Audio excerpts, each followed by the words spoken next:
Welcome to Associated Black Charities monthly webinar series, Equity at Work. My name is Chrissy Thornton, and I'm so happy to be here with all of you today for this Lunch and Learn, where we will talk about pay transparency and closing racial wealth gaps. Racial wealth gaps is a core part of Associated Black Charities mission and focus, because we know in Maryland, the racial wealth gap is 8-1. And we know that is not because there's a certain segment of our population that works harder than others. Nationally, it's been 10-1.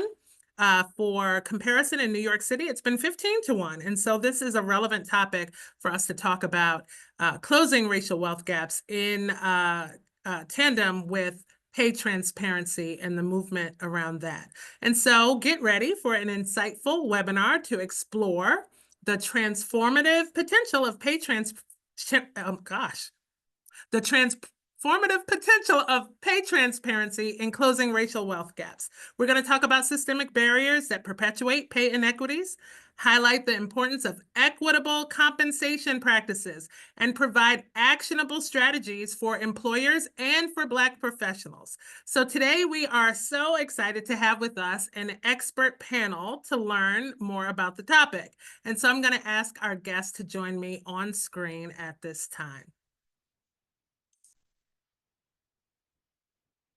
Welcome. So excited to have you all today to engage in this discussion. And while we're all together, before you introduce yourselves, I'm going to make sure that those who are watching and joining us today, that you're utilizing the chat feature or the Q&A feature to engage in the discussion, to share your lived experience and to ask questions.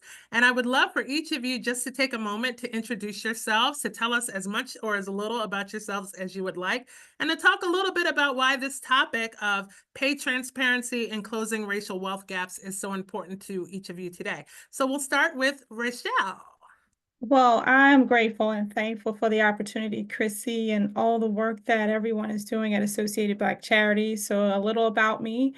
I am a first-generation college graduate with a master's degree, family rooted and grounded in southern Georgia that migrated to New Jersey in the 60s because of concerns of being able to make a fair wage and a livable wage.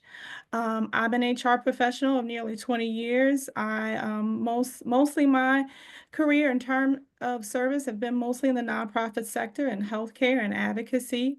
I have a little side hustle on the side, so whenever I have time, I'm working with other nonprofits and professionals and building capacity with their organizations. I spend a lot of time coaching and mentoring others in the HR profession, providing free resources on everything from coaching through salary negotiations to reviewing resumes and also being active in my HR associations to that effort. And I'm absolutely committed to equity. I'm committed to seeing our people flourish in their respective professions, but also challenging organizations to be more front-facing and holding responsibility for pay equity practices and closing the racial gaps that we see so prevalent amongst us. Thank you so much. Glad to have you here with us today. And Cynthia.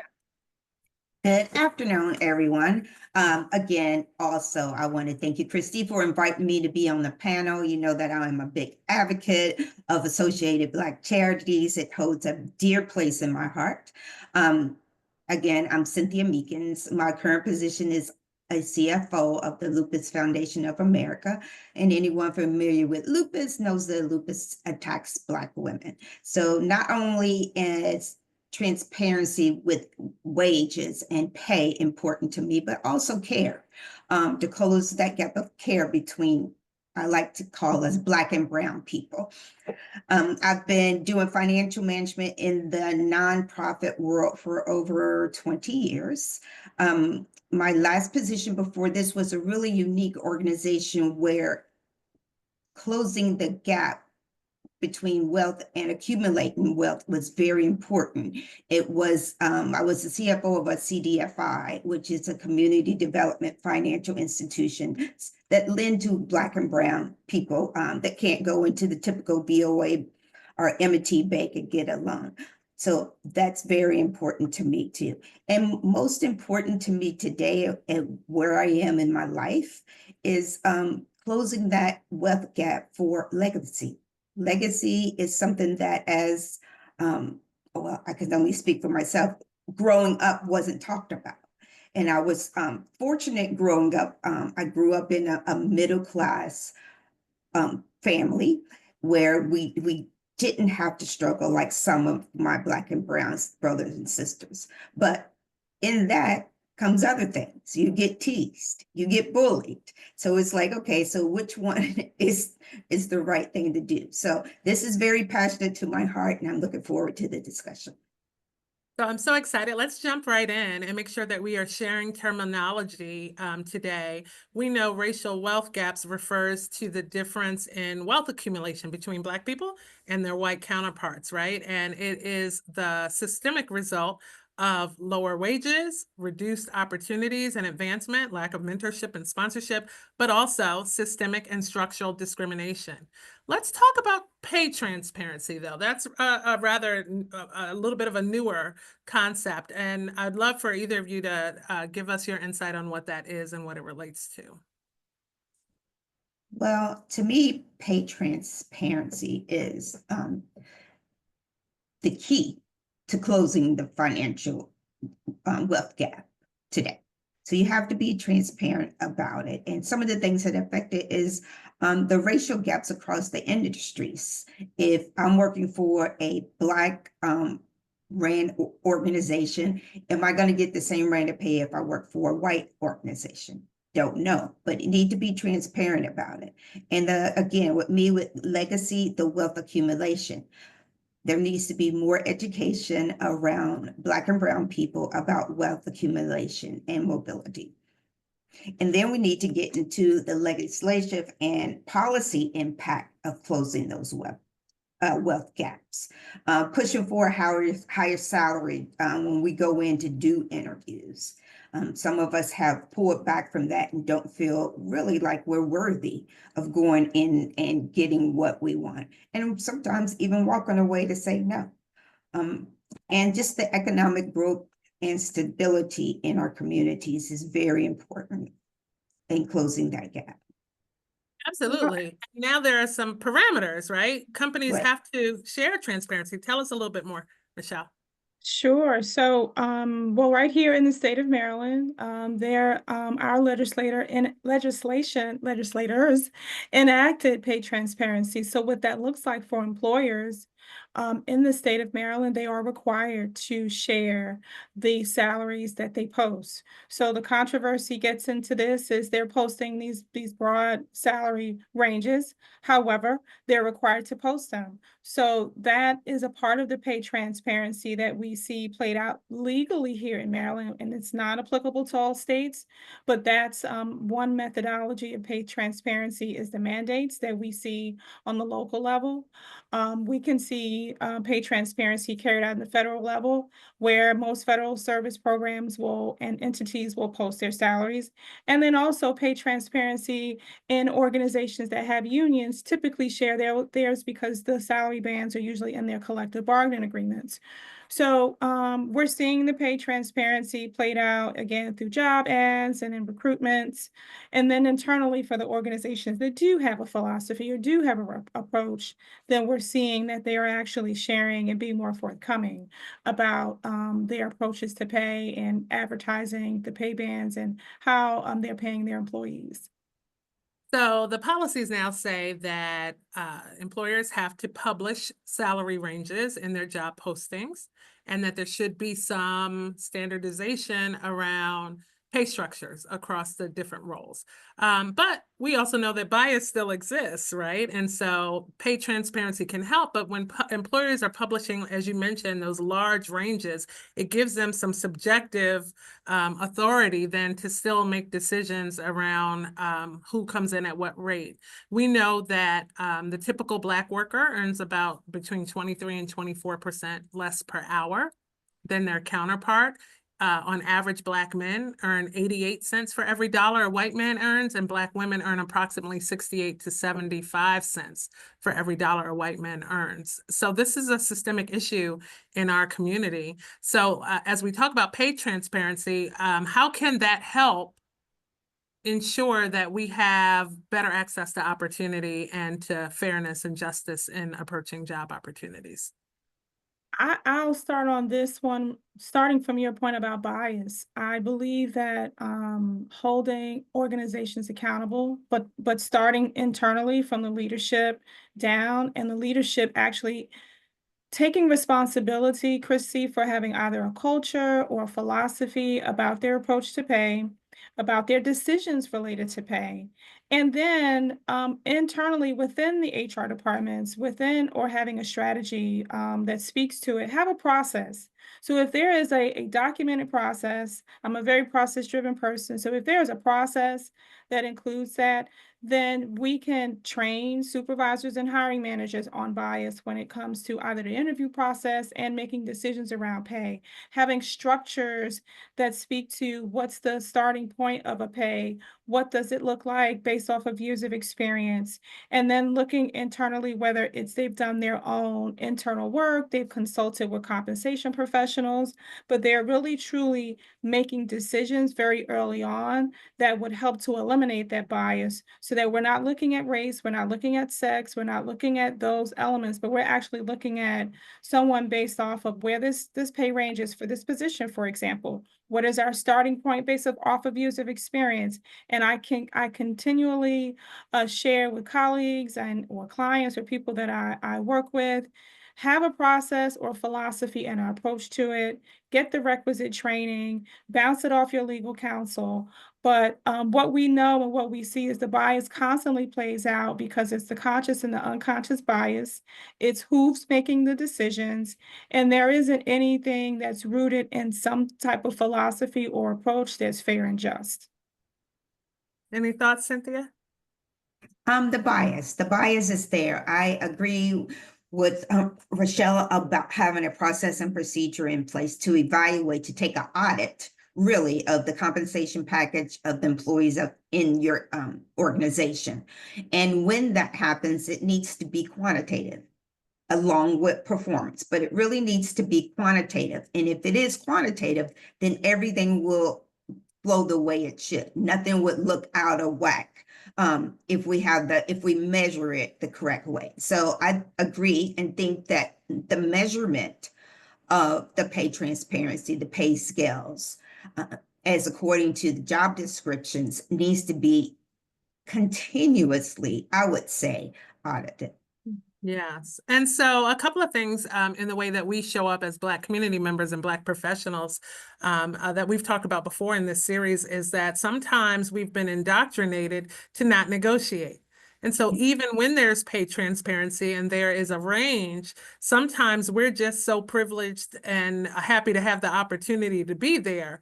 We don't have the wherewithal or the privilege sometimes to feel that we can negotiate. And we're just told to be glad that we have the opportunity to have the job. What do you feel about that? I think that's a historical inequity. Unfortunately, again, that goes from generation to generation. We were taught to be grateful for what we have and not to go for more. So I think that's more of that comes from a historical equity among Black people. Mm-hmm. Yeah, I definitely see that as generational. I can say even for myself, I struggled with that personally and professionally.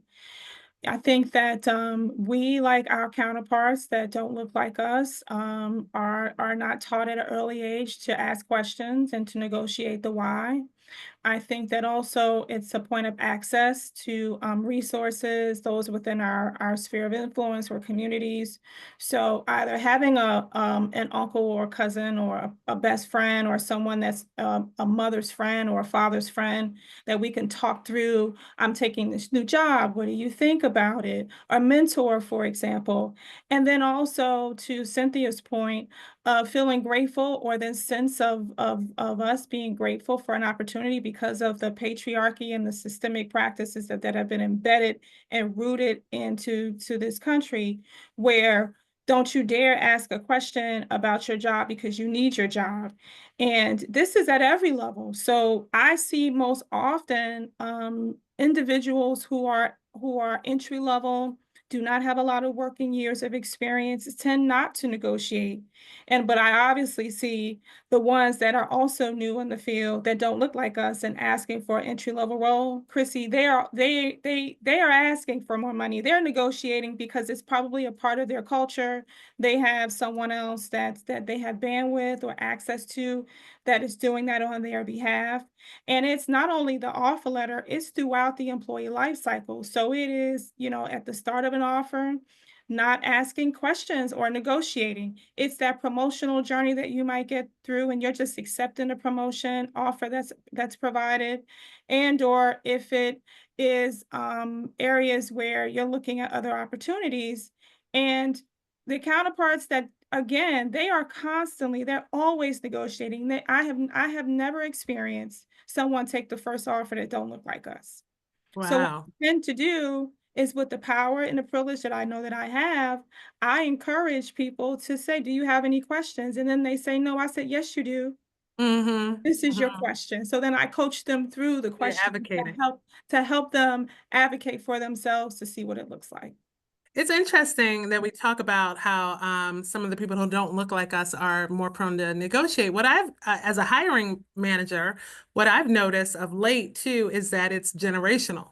In addition to being race-based, right? Like this conditioning we have to kind of just accept what's offered to us, to not necessarily push forward or feel that we have worth and value.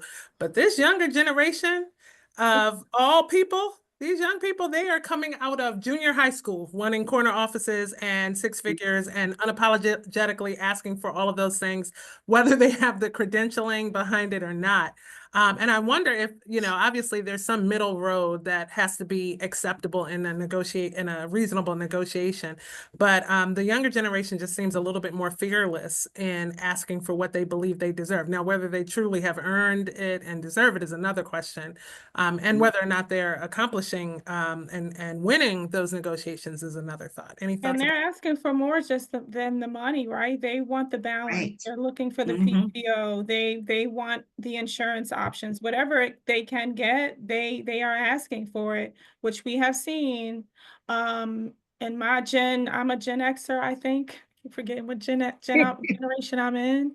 But I wasn't taught to negotiate or ask questions along the journey. So And let's talk not a little. only, Oh, go ahead. Go ahead, Cynthia. I'm sorry, not only on negotiating and asking for more and being upfront about what we want in the initial hiring process, it's a life cycle through those performance evaluations. Ask questions. Why did I get this? Keep notes for yourself of what you did accomplish. So if someone comes back with, well, you didn't get this done, you have it there.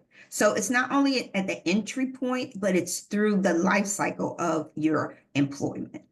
Yes, absolutely. So let's talk a little bit about how, as Black professionals specifically, we can advocate for equitable pay. So I'm going to share with you all some of the research and then see if you have any lived experience, examples, or thoughts. So one of the things is that to be educated and informed. Sometimes as we are negotiating new opportunities, we don't do the work, which includes researching industry standards and salary ranges and benchmarks so that we can understand not just our value, but the market value of the position. And there's so many online tools and research opportunities to collect that data. What do you feel about that? Or do you have some advice for the listeners today? Well, I personally think the tools are great. I agree with you. We have to research, and there's some great tools out there to do that research and bring them into your organization to the position. So knowing the research about it and knowing the range that is out there, the market range out there, to me, I feel is very important. And I think we have some good tools to do that. I know we have Glassdoor and other things. Go ahead. You have Glassdoor, you have salary.com, there's organizations that publish free information. The Bureau of Labor Statistics has free salary data. if you're looking to determine or see what's relevant in your field. A lot of people don't also utilize their networks. So as much as, and I'm not sure if this is a part of our discussion, but talking about what we make amongst each other can also help.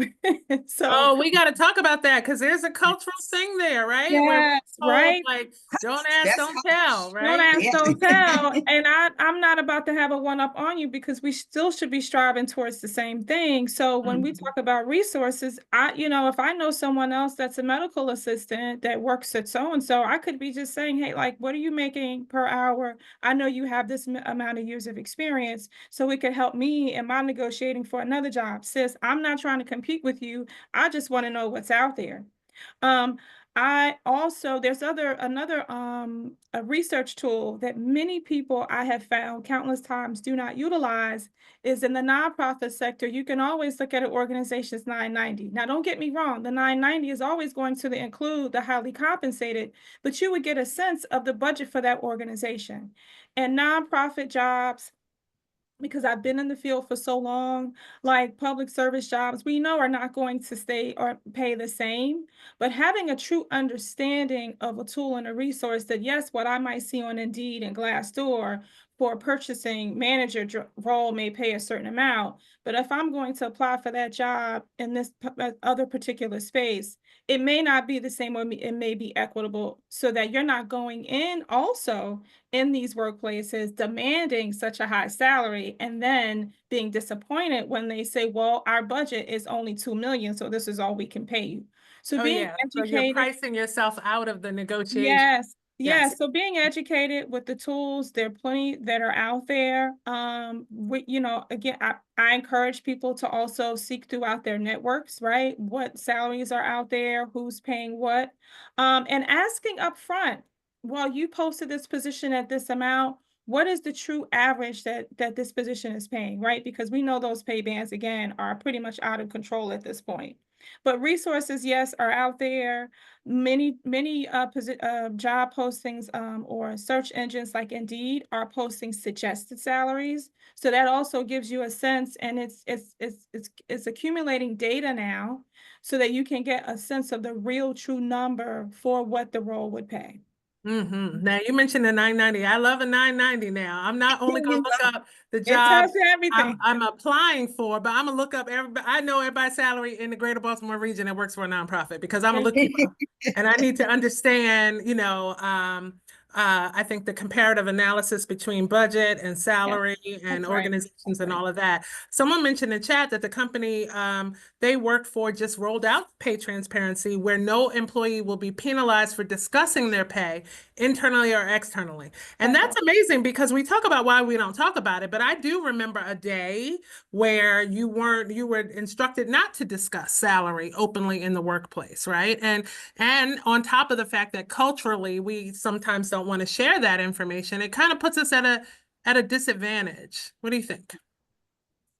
Oh, it definitely does. And a problem that I have, I guess with my experience and my expertise and the level I'm at, I do not if somebody's working in a project where, say, a grant where salaries are shown, right? The whole thing like, oh no, Barbara can't see that because salaries are shown. Well, if Barbara is the daggone grant manager, she needs to see that. And secondly, Barbara needs to be professional enough to keep that confidential. So things like that still go on in organizations that really just builds the barrier higher and higher and higher. It doesn't come down. I think pay should be transparent throughout all of the positions in the organization, and maybe not individually, but at levels, manager level, director level, staff level, what the salary range is. There's a book a recommendation in the chat, Negotiating While Black, and the author is Damali Peterman. Thank you for that reference and resource. Listen, put in the chat if you've ever been in a workplace situation where you've discovered that someone else who is doing either the same job as you or a job that was below the status of your job was making more money. I think that happens more than you would think. Certainly has happened to me in my career. I spent about 6 months training someone on a job to only realize that person was hired at a higher rate than I was, and I had been working there for a number of years. And you know, employers come up with all kinds of rationale for that. But what do we do when we discover that? When we're in a workplace situation and we discover that that pay inequity exists for us? What are our options? So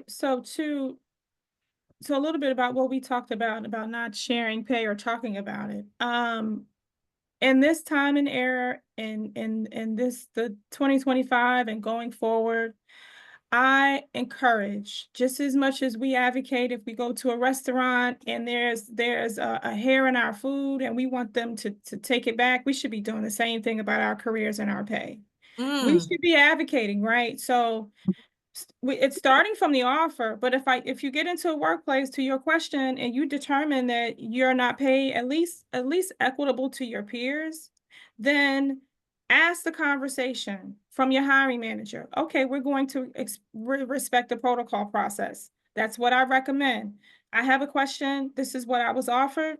This is what I determined that I'm not paid, and this is what I understand, and I know about my peer or whoever's peer to me, and I want questions. So formally document your inquiry, whether it's to your director, it's to HR, if it's some other form of leadership, that they respond to you in your request to have a compensation review that aligns with the expectations of the role, that it at least outlines what you have either been expected of, what the pay actually reflects, and then ask for a meeting or to have some conversation about their rationale. They need to be able to explain how did they come to a decision as to why your pay is one amount and your peer, for example, is paid a different amount. And if honestly, Chrissy, people can take this externally if they wanted to.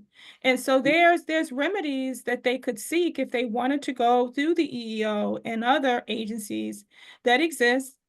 We can't tell with this administration how far people can go, but I recommend that you take it through its due process. You make the request, make them formal, put them in writing, ask for an explanation, to seek to get clarity and feedback, and continue to advocate for yourself. And that's where the self-advocacy is really important. Because Absolutely. nepotism is still there. It's still out there, especially with pay salaries.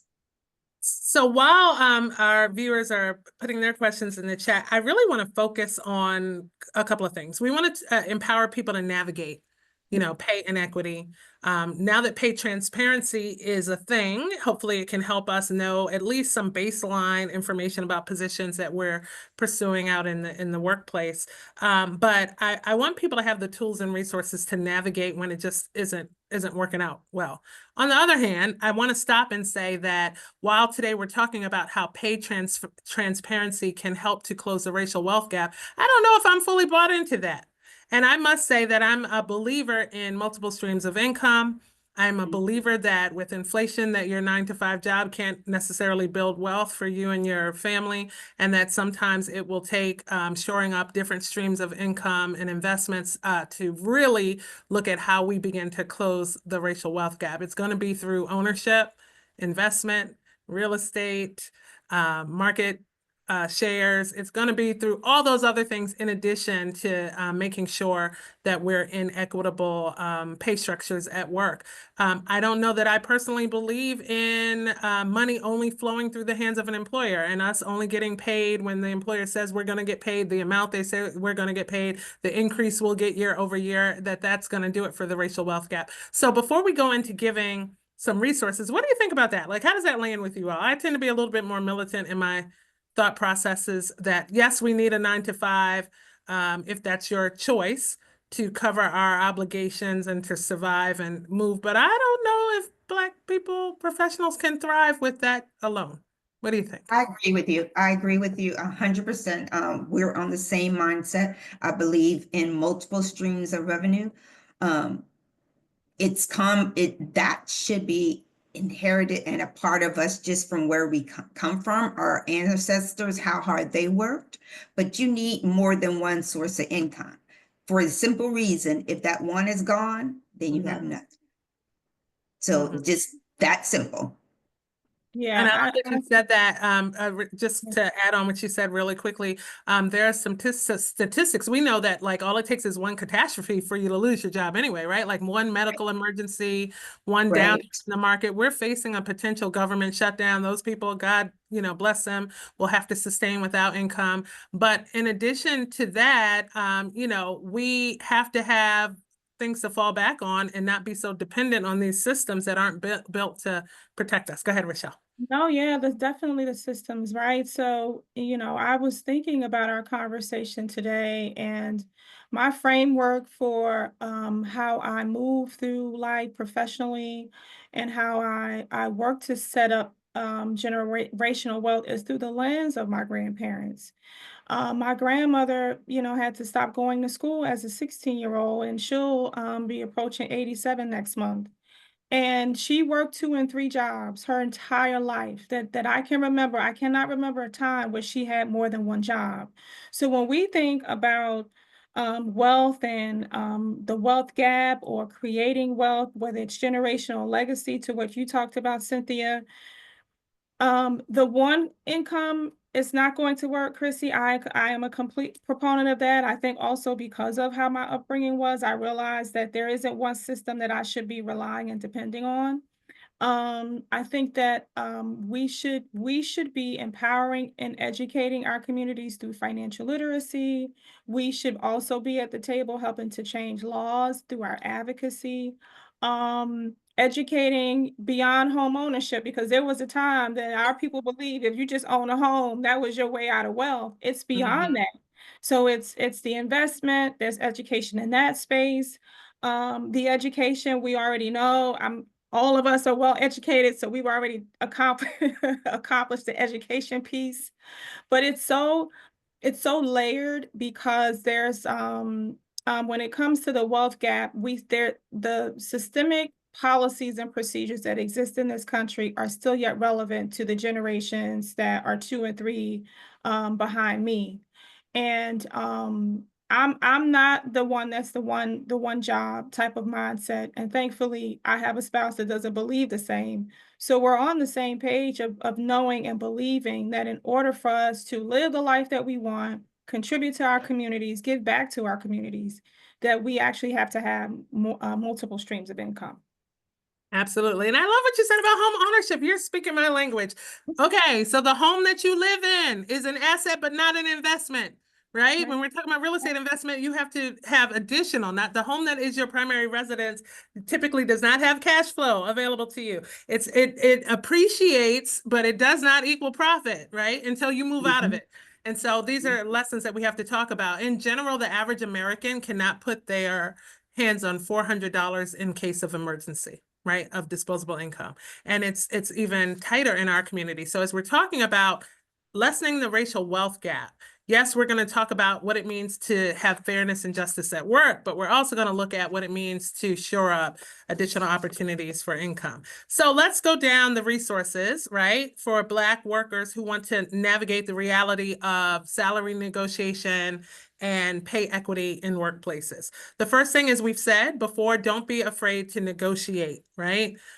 We cheat ourselves by not negotiating, right? And it can happen in a softer way. It doesn't always have to be an aggressive and abrasive negotiation, but overcoming that fear may be just a cultural thing that we need to invest time in. How can people overcome the fear to negotiate? I Go ahead, Richard. Yeah, No, I was going to reach out to a professional, reach out to organizations like Rochelle's to get answers, to get questions, to ask questions. If you're nervous, do some role play. But have someone that you can reach out to that you can talk to this situation about and help you negotiate it. Yeah, I was going to add on to say that specifically, Cynthia. We have to use those that are in our communities. If you're, you know, in a religious community and there's people that's in your church or your fellowship and they're professionals, you know, we should be using those. If those are professional organizations that we're members of, use those. So mentorships, getting within our own colleagues sometime if they're really invested in your progress in your career. Former supervisors sometimes that have your back can help you negotiate through your journey. There's plenty of resources that I've seen. I'm gonna throw it out there, which, you know, I'm one of those in the bed at 2 a.m. at night scrolling TikTok. There's people that are really doing good work in the HR profession that are really helping coaching people. So the resources are plentiful. I do believe, though, that our generation obviously may not be able to get as far as they can because of lack of knowledge and not knowing where to start. And so that's why we're here with you today. But you know, mentors, coaches, the coaches, depending on what part you are and space in your career might cost, but there are people that are doing it for free and you can seek them out.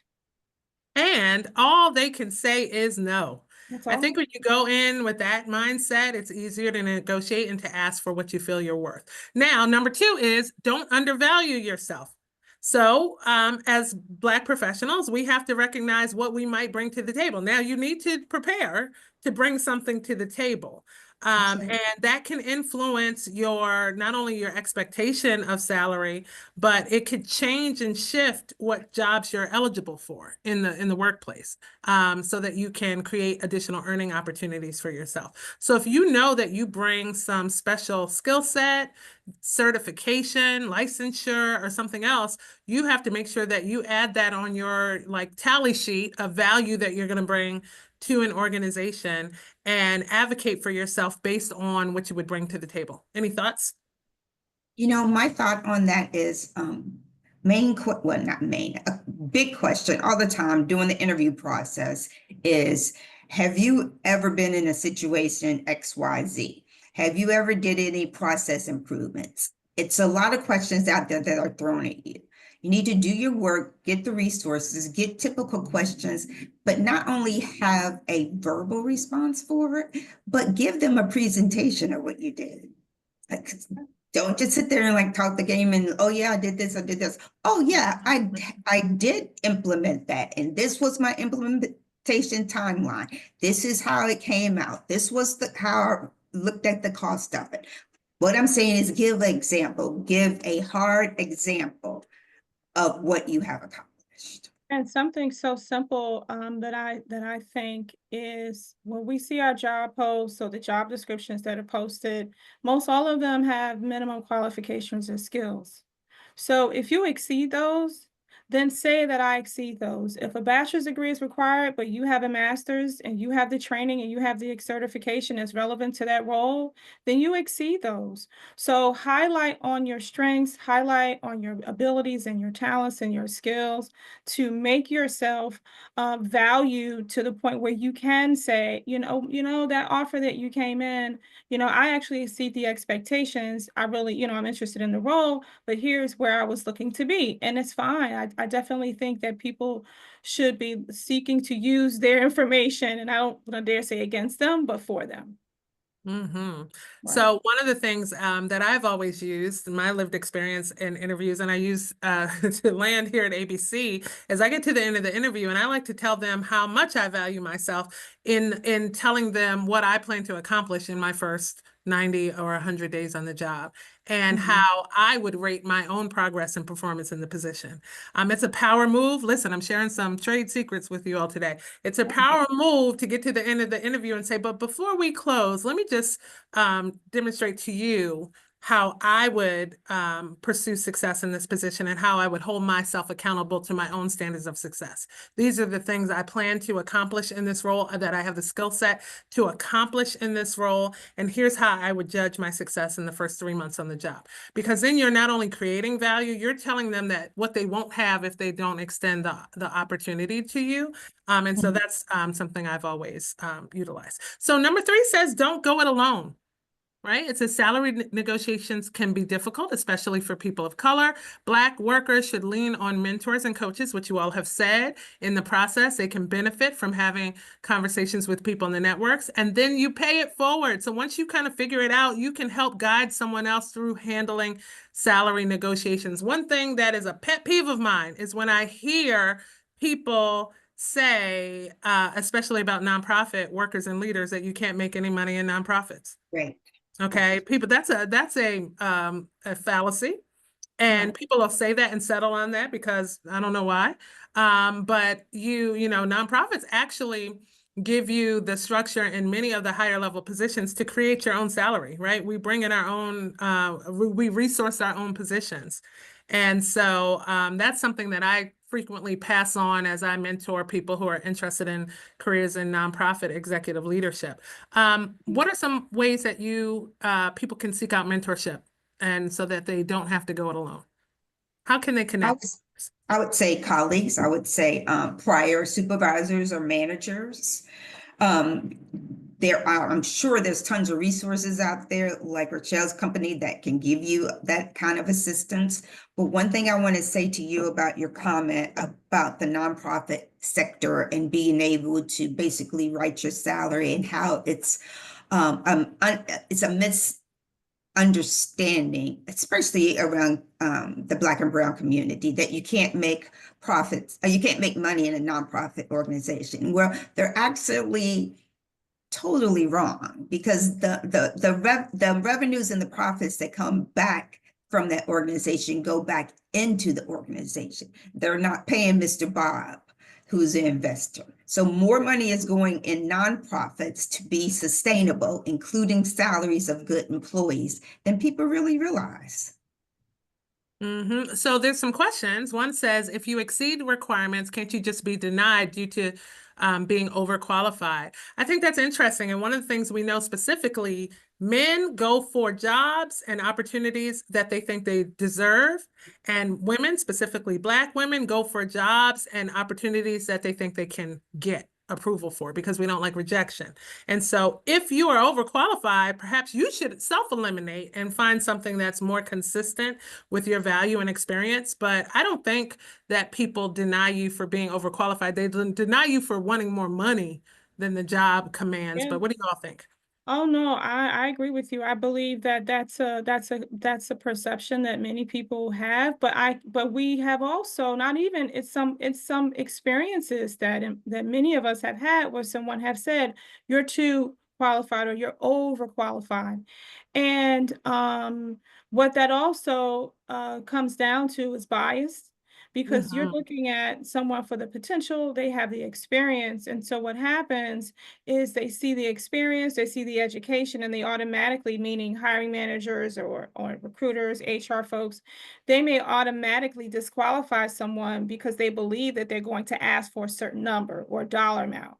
And so then they have been told, quite frankly or bluntly, that you're overqualified. So when you ask the question, there's really no answer that someone can give you that is fair to say, oh, well, you have a master's degree, but the position requires a bachelor's. Okay, fine. I just went and obtained another degree. That doesn't mean I cannot do the job. So not even having the space to be able to advocate in that point. So Phyllis has a good, question about exceeding it. People will deny you, but I still agree with Chrissy on this one, that when we're applying for roles, don't put yourself out there for a position if you're looking for either the salaries, and some are posted, or if the experience says they're looking for someone with 20 years of experience. I'm sorry, 5 years of experience, and you have 20 years of experience. 10 out of 10, somebody on that recruitment side or that ATS is most likely going to disposition you. So we don't want you to get set up, for disappointment. I get that all the time. I post entry level positions and people with PhDs applying and stuff. That also shows kind of like a little misalignment with what the organization is looking for. And a lot of job seeking is happening now out of desperation instead of looking for true alignment. So you really have to consider that too. But you have another question. What are your thoughts about feeling like your job might be threatened because you asked for a raise? I want to hear from you all first, and then I have an answer too. I think that's a emotional feeling, and I think it still comes from our history. We don't want to be rejected. So if we feel like we're going to ask for this raise and feeling threatened, we're not going to do it. Just really quick, my daughter, who is listening to this call, was asked to do additional work for her team. Fine. Nobody has a problem doing that, but it became continuous and it became a lot for her to do the additional work for her own job. So she's told them, I'll do the additional work, but I need more salary. I need an increase in salary for me doing this additional work. When her performance measure came about, she got dinged for asking for compensation to do additional work. Just not right. So it does happen. Any thoughts? It Rochelle? happens. I'm sorry? No, I was asking Rochelle if you had some similar experiences. Oh yeah, I have had both personal and I see it in my leadership capacity, where I have had employees feel uncomfortable for asking because of a threat of losing a job. I myself in my practice as an HR professional make sure that employees feel comfortable coming to me with things like this. And there's no threat for your role. You have a right and a duty to ask for a question about your compensation. But and however, because this systemic racism and how we've seen it play out in the workplace, our people that look like us have been either treated unfairly. They have been either dismissed, they have been terminated, they've been demoted, they've seen it with their own eyes, they've heard the experiences from others. So then you have someone that may be afraid, or someone that may be hesitant to ask about a wage increase because of a fear for losing their job. It is the word I'm thinking of is that I'm disgusted to hear and see that this is the experience that people have. It is real, it's a reality, but I still believe that we still should be advocating for ourselves. And the point to this, if you fear that asking for a raise is going to be a threat to your job, that's not where you need to be. Sure. And I can say that, but also say that if that's where you feel that the action is going to be, or that's what, some retribution or retaliation might come, then start to find yourself another job. That may not be the work environment for you. What I will say too is we're talking about asking for a raise, right? Like, so Right. I think also as Black professionals, I agree with everything you all said and about the bias and everything that factors in. But people are not handing out free money. Okay. So to that point, if you are asking for a raise because you're trying to right size some pay inequity, then yes, do that. If you are performing in excess of what was presented to you or expected of you, then yes, ask to be Right. valued and compensated for that. But also look at what you're bringing to the table. What I would ask is, are you invaluable? I have never, ever in my whole career asked for a raise and not gotten it. Why? It is because I'm going to go into the company, the organization, or whatever else, and I'm going to create a environment where I am invaluable, where if I walk away from this job, you will not be able to do the things that I did for the organization. They will not be able to carry on. I didn't hem y'all up so much that everything is wrapped around my personal skill set and ability. And so it creates an environment where I can go and ask to be compensated for that. Too many times we want raises, and I'm just being honest from my perspective, and we want compensation, but we're not creating the value that people need to give it to us. When you are invaluable to an employer, they will do what it takes to keep you there, right? And that means that you are impacting the overall objectives of the organization. You are bringing in revenue. You are doing things that are visible, that are creating a higher profile for the organization. When you do those things, then you can have, as my mama would say, a leg to stand on when you go and ask to be compensated for that. Now, there's still the racism of it all, right? Where you might kill yourself. We're taught to work 2 and 3 and 4 times as hard and go before the powers that be, and they might not compensate you. And then we're going to go to one of our other pieces of guidance on here that you just mentioned that says, don't be afraid to walk away. It says, best case scenario, you end up with your desired salary. Worst case scenario, your offer is rejected and the employer may counter with an offer that isn't what you want. but that you should never be afraid to negotiate for a better package. Sometimes the answer is no because you never asked. What do we think about that? Now we telling people walk away. Now I don't know. Oh, yeah, no, I always, you have to have a plan. We need, Okay. we need to be, Yeah. have a plan. Again, use your networks and your resources to have a plan. And if you have to bow out, that's all fine and well, but have a plan. Mhm. But I do, or what I would say is, let me think on that. I'll let Cynthia. Okay. All right. What you know, I was going to say, have a plan, and not only a plan walking into a new opportunity, and if you need to walk away from it, you have other plans, but also have a plan while you're employed. Mhm. Keep your resume up to date. I tell people it's out there. Yeah, it's out there. I want people to see who I am. And am I aggressively looking? No, but it's out there. Mhm. Because at this day and time, I know in my career, in my position, I get attracted to a lot of people, and a lot of people reach out to me, but have it up to date so Mhm. you can be Your ready to options go. open. Keep those Yeah, I'm sorry. options open. Keep Yeah, the keep those options open. options. Yeah. Yeah, keep those options and be ready to go. Mhm. That's Be ready interesting to too. pivot. I tell people all the time, I would never advise anybody walk away from a paycheck if they need it, right? And Right. there's nothing on earth that will make me walk away from my paycheck. However, that's when you need to be using your time to plan your strategy and plan your exit, right? Because life is too short to be in a role that's not meaningful to you and that you're not committed to, where you're not bringing your best self and they are not valuing what you bring to the table. But yes, you have to have a strategy so that you can move on to whatever's next for you. When I started this job at ABC, I was actually in a 3-year contract with another organization. I was not looking for a job. Then one day they made me angry and I was like, oh, but I was ready, right? And so something else Ready. that was better that availed itself to me. And so we try not to feel like we have to put ourselves in positions to be kind of like at the end of our rope before we're willing to pursue something different. And so, yes, we have to be afraid when you're negotiating anything, you have to be willing to lose and you have to be willing to exit as you're negotiating. One more I want to go over, and then I want to give you guys opportunity for closing remarks. It says, don't get too comfortable. That there are ways for self-improvement, professional development, whether you're taking a new course or looking at building up your credentials and increasing your value. Anything on that? I just What we're talking about today, we're talking about both transparency and the Mhm. racial wealth gap, for our Black counterparts, those in our communities, those in our spaces. Every opportunity that exists, we should be taking advantage of. If that's a free program, if it is a webinar, if it is a networking opportunity, and I realized over the last probably 2 months that I'm poor at networking, so I'm getting better at it.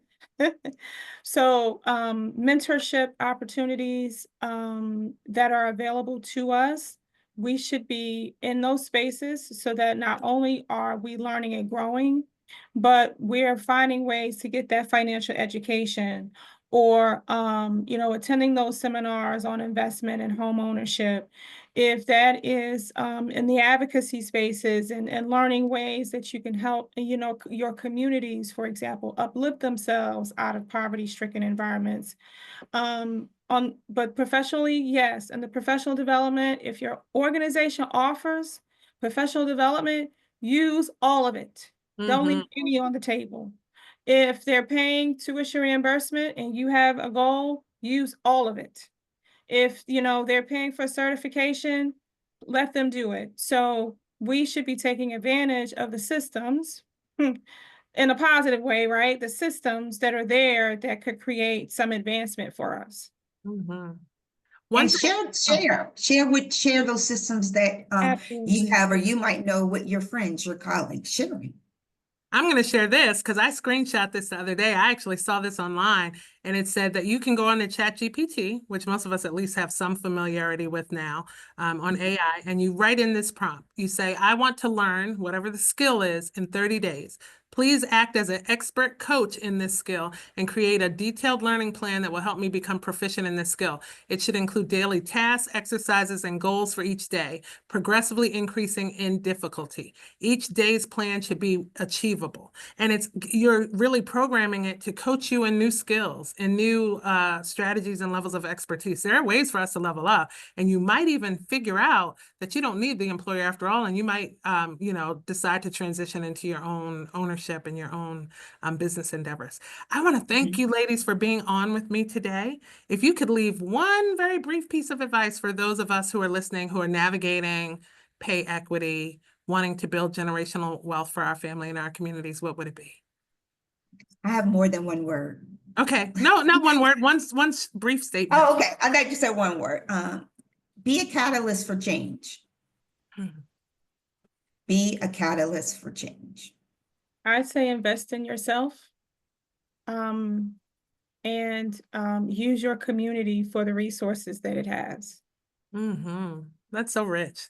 Thank you all for sharing your expertise, your lived experience on this topic today. And thank you all for joining us for Equity at Work. We'll be back in March, where our discussion topic for the Lunch and Learn is cultural engagement in leadership. So we hope we have some allies and co-conspirators on too, so you can learn how to be culturally engaged leaders. We don't want to just talk to the choir here. But thank you all for joining us today for Associated Black Charities. I am Chrissy Thornton. Good afternoon. Afternoon. Thank you, Christy. Thank you.